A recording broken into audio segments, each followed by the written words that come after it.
આવી રહી છે, તમારી સૌથી પહેલી પ્રતિક્રિયા, અને શા માટે બીજા કોઈ પણ વિસ્તારની વાત કરીએ જેમ કે અસમની વાત હોય કે પશ્ચિમ બંગાળની વાત હોય, કોંગ્રેસની હાજરી ક્યાંય પણ નથી દેખાઈ રહી, પણ કેરળમાં ચોક્કસપણે એક મોટી જીત? જો અસમની અંદર પણ કોંગ્રેસ મુખ્ય વિપક્ષ તરીકે અત્યારે આગળ વધી રહી છે, પરંતુ રાજકારણ છે અને લોકશાહી છે. લોકશાહીની અંદર એક પક્ષ જીતતો હોય છે અને એક પક્ષ હારતો હોય છે, અને હારે ત્યારે હારના કારણો વધારે હોય છે, જીતે ત્યારે જીતના કારણોની અંદર એમની અલગ પ્રકારની કોઈ પણ ખોટી સ્ટ્રેટર્જી હોય એ દબાઈ જતી હોય છે.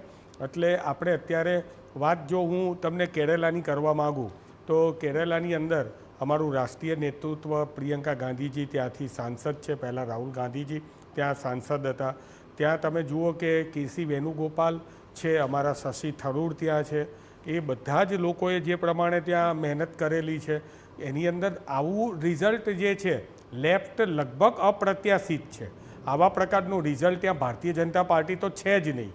એટલે ત્યાં ભારતીય જનતા પાર્ટીને વોટ શેરની અંદર પણ 2-3% વોટ શેર કદાચ હશે, નગણ્ય વોટ શેર હોય, પરંતુ કોંગ્રેસની મુખ્ય ફાઇટ હતી એ લેફ્ટ સાથે હતી. લેફ્ટ સાથે તો હતી, એલડીએફ સાથે તો હતી, પરંતુ એલડીએફની સરકાર પણ હતી, અને એ સરકાર હતી એની સામે કોંગ્રેસે જીત ઝીલી છે. યુડીએફની અંદર કોંગ્રેસ સૌથી મોટી પાર્ટી છે, જે સીટો જીતી છે એ યુડીએફની અંદર 90% જેટલી સીટો છે એ કોંગ્રેસે જીતેલી છે. મોટા ભાઈ નાના ભાઈની જેમ અમે બાકીની પાર્ટીઓને અમારી ગઠબંધનની અંદર ગઠબંધનનો ધર્મ નિભાવીને ટિકિટો આપી હતી, પરંતુ ત્યાંનું જીતનું શ્રેય જો કોઈ એક વ્યક્તિને જાય તો એ કેસી વેણુગોપાલને છે. એટલે હેમાંગભાઈ, હા, મારો સવાલ પછી એ જ થતો હતો કે અન્ય રાજ્યોમાં જે રીતે પરિણામ આવતા હોય છે અને અન્ય પાર્ટી જીતતી હોય છે ત્યારે ખૂબ બધા આક્ષેપો થતા હોય છે કે તોડજોડની રાજનીતિ કરવામાં આવી રહી છે, સામ દામ દંડ ભેદનો ઉપયોગ કરવામાં આવી રહ્યો છે, ઈવીએમ પર પણ ઘણા આક્ષેપો કરવામાં આવતા હતા. એટલે આ તમામ બાબતો બાદ હવે જ્યારે કેરળમાં સારું એવું પ્રદર્શન આપનું છે તો એવા કયા મુદ્દાઓ તમે કહેશો કે જે મુદ્દાઓના આધારે જનતાએ તમારા પર વિશ્વાસ મૂક્યો છે ને જીતનો શ્રેય? તો એ તો તમે વાત હમણાં જ કરી. જો સૌથી પહેલાં તો હું બહુ સ્પષ્ટ કહું છું કે કોઈ પણ રાજકીય પાર્ટી હોય, આજે મેં ભારતીય જનતા પાર્ટીના ઘણા બધા મિત્રો સાથે સવારથી ડિબેટ કરી છે. સવારથી ડિબેટ કરી હતી ત્યારે પાણી પહેલાં પાર. હું તમને એ જ કહું છું કે ભારતીય જનતા પાર્ટીના પ્રવક્તાએ બાંધતા હતા કે ભાજપ પશ્ચિમ બંગાળની અંદર તાનાશાહી છે, પશ્ચિમ બંગાળની અંદર અમે જતા હતા તો અમને આવવા નહોતા દેતા, પશ્ચિમ બંગાળની અંદર મતો ખોટા નખાયા છે, આ બધું સવારમાં કરતા હતા. પરંતુ હવે જીતી ગયા છે એટલે સ્વાભાવિક છે કે એની વાતો ના કરે. અમારા કેસમાં ઊંધું છે. અમે આવી કોઈ પણ પ્રકારની આક્ષેપબાજી જે છે એ સાબિતી વિના કરતા નથી, અને સાબિતી હોય. બિલકુલ. હેમાંગભાઈ, 1 મિનિટ આપને અટકાવવા માંગીશ. વડાપ્રધાન નરેન્દ્ર મોદીએ ટ્વીટ કર્યું છે અને પશ્ચિમ બંગાળ, એટલે હું જે વાત કરતો હતો એ કેરલાની વાત કરતો હતો કે જેની અંદર કેસી વેણુગોપાલે આખું મેનેજમેન્ટ કર્યું, અને પોઝિટિવ મેનેજમેન્ટ પોઝિટિવલી પણ થાય અને અન્ય રીતે પણ થાય. અમે ત્યાં કેરલાની અંદર કોઈને સત્તા તો અમારી હતી નહીં, પણ અમે કોઈને બેસાડ્યા નહીં, અમે કોઈને પૈસા ના આપ્યા, અમે કોઈના ટેકેદારોને ખેંચી ના ગયા, કે અમે કોઈ પોલીસ કે પ્રશાસનને એવું ના કીધું કે આ ઉમેદવારને તમે ઉપાડી લો અને ફોર્મ ભરતા અટકાવો. અમે ત્યાં પોઝિટિવ રાજનીતિ કરી. અમારેથી પણ નારાજ અમારા કાર્યકર્તાઓ હતા, મજબૂત કાર્યકર્તાઓ હતા. કેસી વેણુગોપાલે એક સમયે તો તમે અહીંયા વિઝ્યુઅલમાં જોયું હશે કે એક કોંગ્રેસના નેતા એ ટિકિટ ના મળીને નારાજ થઈને અપક્ષનું ફોર્મ ભરવા જતા હતા. કેસી વેણુગોપાલ ત્યાં પહોંચી ગયા અને એમણે ત્યાં ઊભા એમની જોડે વાતચીત કરી અને એમને મનાઈ લીધા, એમણે ભેટ્યા અને એમને પાછા લઈ આવ્યા. That is the art of the communication. K C Venugopal હોય, બેકગ્રાઉન્ડની અંદર ડીકે શિવકુમારનું મેનેજમેન્ટ હોય. આ જ જોડીએ ભૂતકાળમાં તેલંગાનાની અંદર પણ અમને જીત અપાયેલી હતી, કર્ણાટકાની જીત પણ અમારી જોયેલી છે તમે. એટલે કર્ણાટકા હોય, તેલંગાના હોય કે પછી અત્યારે આ કેરલાની જીત હોય, આ બધા જ જીતની અંદર સ્વાભાવિક છે કે કાર્યકર્તાઓ, જેમ આદરણીય વડાપ્રધાન શ્રી નરેન્દ્રભાઈ મોદીએ કીધું કે કાર્યકર્તાઓને આભારી છે. કાર્યકર્તાઓને તો આભારી હોય જ છે, પરંતુ સાથે સાથે જે નેતાઓ છે એ નેતાઓનું કમિટમેન્ટ અને નેતાઓનું મેનેજમેન્ટ છે એટલું જ કામ કરતું હોય છે. અને એની જ સામે આપણે અત્યારે કેરલાનું ઉદાહરણ જે છે એ જોઈ રહ્યા છીએ. જી હેમાંગભાઈ, તમે જે તમામ વાત કરી એના પર મારો એક પ્રશ્ન છે, એના વિશે પણ આપણે વાત કરીશું આગળ, કે ઇન્ટિરિયર પોલિટિક્સ પણ બહુ બધી હોય છે, અંદરો અંદર ડિફરન્સીસ પણ બહુ બધા હોય છે નેતાઓના. ખાસ કરીને અહીં મોટો પ્રશ્ન એ છે કે હવે કેરળમાં આગળ कौन बनेगा मुख्यमंत्री એ પણ પ્રશ્ન છે, એના વિશે વાત કરીશું. પણ સિદ્ધાર્થભાઈ, તમને મારો એક પ્રશ્ન અહીં છે. પશ્ચિમ બંગાળમાં ઐતિહાસિક જીત તો થઈ રહી છે ભાજપની, પણ ડબલ સેન્ચુરી મારશે એની જે વિચારવાનું હતું એ વિચારણા તો ભાજપે ખુદ પણ નહોતી કરી. કારણ કે ગૃહમંત્રી અમિત શાહે જે રીતે તમામ જે દાવાઓ કર્યા હતા, જે નિવેદનો આપ્યા હતા ચૂંટણી પ્રચાર દરમિયાન, એમને કહ્યું હતું કે 175 પાર આંકડો જવાનો છે, પણ ડબલ સેન્ચુરીની આ વાત તમે કઈ રીતે જુઓ છો?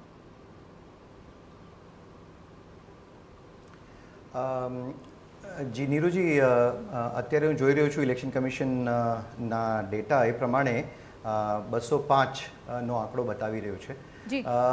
તો ક્યાંક ને ક્યાંક જે રીતનું કોન્ફિડન્સ માનનીય વડાપ્રધાન નરેન્દ્ર મોદીએ જતાવ્યું હતું અને એમને કીધું હતું કે હવે જો મળીશું તો એ મુખ્યમંત્રીના પદગ્રહણ સમારોહમાં મળવાનું થશે, તો ક્યાંક ને ક્યાંક એ કોન્ફિડન્સ બતાવતું હતું.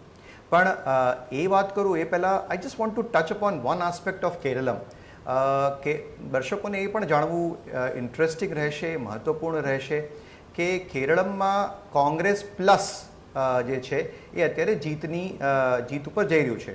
તો એમાં 22 થી 25 સીટ્સ જે છે, 100માંથી 22 થી 25 સીટ એટલે કે 25% સીટ જે છે એ કઈ પાર્ટીની છે? તો એ છે ઇન્ડિયન યુનિયન મુસ્લિમ લીગ. એ લગભગ 100માંથી જે કોએલિશન જે છે, કોંગ્રેસનું કોએલિશન, એમાંથી 100માંથી 25 સીટ્સ જે છે એ તો ઇન્ડિયન યુનિયન મુસ્લિમ લીગનું છે. એ મુસ્લિમ લીગ કે જેની સ્થાપના 1906માં ઢાકામાં થઈ હતી, એ મુસ્લિમ લીગ કે જેના મુખ્ય નેતા મોહમ્મદ અલી જીણા હતા, એ મુસ્લિમ લીગ કે જેને પાકિસ્તાનની ભારતનો બંટવારો કર્યો અને પાકિસ્તાન અને બાંગ્લાદેશનું નિર્માણ થયું. તો આ રીતનું જો એને જો જીત કહેતા હોય તો ક્યાંક ને ક્યાંક it is a point to ponder. જે TV9 ગુજરાતીના દર્શકો છે એમને એ પણ જાણવું રહ્યું કે કોંગ્રેસ પ્લસ છે અને કોંગ્રેસ પ્લસમાં 25% જે છે એ ઇન્ડિયન યુનિયન મુસ્લિમ લીગના છે, એમાં 25 સીટ્સ. અને એ શા માટે?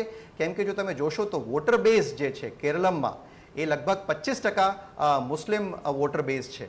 તો એ મુસ્લિમ વોટર્સને લગભગ ક્યાંક ને ક્યાંક IUML, ઇન્ડિયન યુનિયન મુસ્લિમ લીગ અને કોંગ્રેસ એ બંનેને ક્યાંક ને ક્યાંક ફાયદો એ રીતે થયો છે. તો અગેન જો આપણે જોઈએ તો આમાં પણ જે વાત આપણે 2016ના વેસ્ટ બેંગોલ ઇલેક્શન્સમાં જોયું કે પછી 2021ના વેસ્ટ બેંગોલ ઇલેક્શનમાં જોયું, અને આ વખતે પણ ક્યાંક ને ક્યાંક જે મુસ્લિમ વોટનું કોન્સોલિડેશન થઈ રહ્યું છે અને કોન્સોલિડેટ થઈને એક પાર્ટીને જે વોટ આપી રહી છે, ક્યાંક ને ક્યાંક એનું પરિણામ આપણે કેરળમાં અત્યારે જોયું. જી સિદ્ધાર્થભાઈ, ખાસ કરીને તો વાત કરીએ જી એક હજી અહીં મુદ્દો જે છે એ મોટો મને લાગી રહ્યો છે કે આ તમામ 5 રાજ્યોના જે વલણ અત્યારે સામે આવી રહ્યા છે, લગભગ હવે સ્પષ્ટ થઈ ગયા છે દ્રશ્યો કે કઈ રીતની કોની સત્તા બની રહી છે કઈ રાજ્યમાં.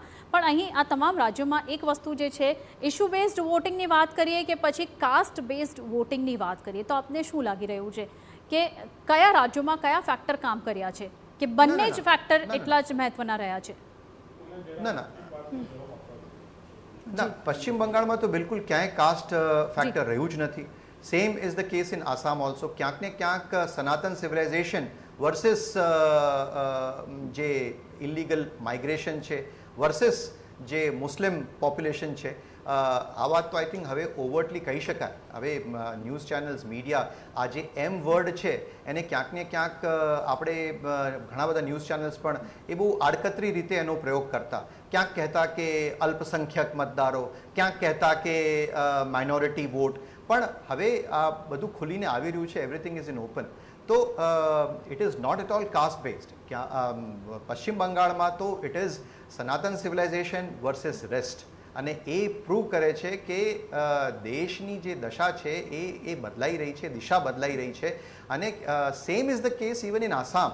આસામમાં પણ જે રીતનું જે લેન્ડસ્લાઇડ વિક્ટરી મળી છે હેમંત બિસ્વ શર્માને, ક્યાંક ને ક્યાંક એક એફર્મેશન કરે છે કે કાસ્ટ બેઝ પોલિટિક્સ. અને એટલે જ ક્યાંક હું જોઈ શકું છું કે આ રિઝલ્ટ પછી સમાજવાદી પાર્ટી અને અખિલેશ યાદવને ક્યાંક ને ક્યાંક ટેન્શન વધી ગયું હશે નેક્સ્ટ યર કે પછી જે ઉત્તર પ્રદેશમાં જે ઇલેક્શન્સ આવનારા છે. તો આ જ મોડલ જો આપણે રેપ્લિકેટ કરીશું કે જે સમાજવાદી પાર્ટી એનું જે PD મોડલ માટે એ પોપ્યુલર રહ્યું છે, તો એના માટે એક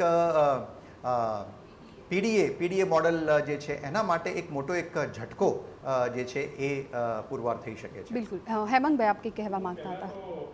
ભાઈ સિદ્ધાર્થભાઈને થોડીક એમની પણ જ્ઞાનની અંદર વધારો કરી દઉં. એમણે દર્શક મિત્રોને મુસ્લિમ લીગના જ્ઞાન વિશે વાત કરી, તો આ એ જ જે મુસ્લિમ લીગ છે કે જેને સૌથી પહેલાં કોંગ્રેસ જ્યારે આઝાદી પહેલાં જ્યારે આ ભારતીય જનતા પાર્ટી નહોતી, જનસંઘ નહોતો, એ વખતે હિન્દુ મહાસભા કહેવાતી હતી. અને ભારતીય જનતા પાર્ટીના જે અત્યારના રોલ મોડલ કહી શકાય, એ રોલ મોડલ જે છે શ્યામા પ્રસાદ મુખર્જી, એ મુસ્લિમ લીગની સરકારની અંદર મંત્રી હતા. મુસ્લિમ લીગને એમણે સપોર્ટ આપ્યો હતો, એ વાત પણ ભૂલવી ના જોઈએ. 1967ના દાયકાની અંદર પણ ભારતીય જનતા પાર્ટીએ કેરલાની અંદર એ વખતે જનસંઘ હતું અને પહેલાં હિન્દુ મહાસભા હતું, ત્યારે પણ મુસ્લિમ લીગને એમણે ત્યાં સહકાર બનાવી હતી અને સરકાર બનાવવામાં મદદ કરી હતી. પશ્ચિમ બંગાળની અંદર પણ કરી હતી અને ભૂતકાળની નહીં, હજી નજીકની 10 વર્ષ પહેલાં જ આપણે જોઈએ તો જમ્મુ કાશ્મીરની અંદર પણ મહેબૂબા મુફ્તીની સરકાર જે છે એને ભારતીય જનતા પાર્ટીએ ટેકો આપેલો હતો. એટલે આ બધી વાત જે છે એ વાત કરતાં રાજકારણની અંદર મેં સૌથી પહેલાં કીધું કે જો જીતા હોય સિકંદર, પશ્ચિમ બંગાળમાં ભારતીય જનતા પાર્ટીને અભિનંદન આપવા જ પડે. હવે તમે અત્યારે પેલી કહેવત છે, કહેવત પ્રમાણે આંગણું વાંકું એમ કરીને તમે મુસ્લિમ લીગની વાત લઈને આવો, બીજી વાત લઈને આવો, એનેથી કોઈ ફરક પડવાનો નથી. 75 સીટો મેજરેબલ વિક્ટી છે, એટલી સીટોથી જ જે છે એ કમ્પ્લીટલી ત્યાં સરકાર બની શકે છે. એટલી સીટો અમને એકલાને મળી છે. અમે ગઠબંધનનો ધર્મ અપનાવેલો છે. હેમાંગભાઈ, આપને અટકાવું છું એક મિનિટ. એક કોઈ પણ ખૂબ જ મહત્વપૂર્ણ અહીં